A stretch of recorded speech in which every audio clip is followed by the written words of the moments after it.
Warga Kota Ambon kembali dimanjakan dengan wahana baru yang ada di objek wisata Pantai Wainitu, yakni wahana sepeda air yang disiapkan pengelola bagi para pengunjung yang datang untuk menikmati suasana pantai di kawasan Taman Terbuka Pantai Wainitu, Ambon, Maluku. Bagi pengunjung yang ingin merasakan sensasi mengayuh sepeda air untuk berkeliling Teluk Ambon, khususnya di kawasan Pantai Wainitu, hanya perlu merogoh kocek Rp25.000 untuk 20 menit berkeliling Teluk Ambon.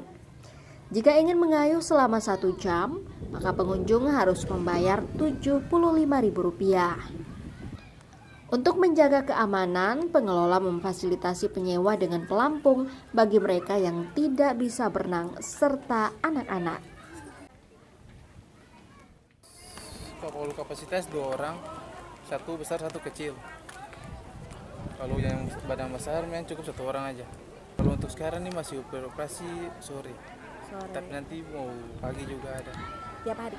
Iya, tiap hari. Oke. Saya pakai tenaga khusus sih kakak. Soalnya juga kak, saya harus Kakak naik berapa menit?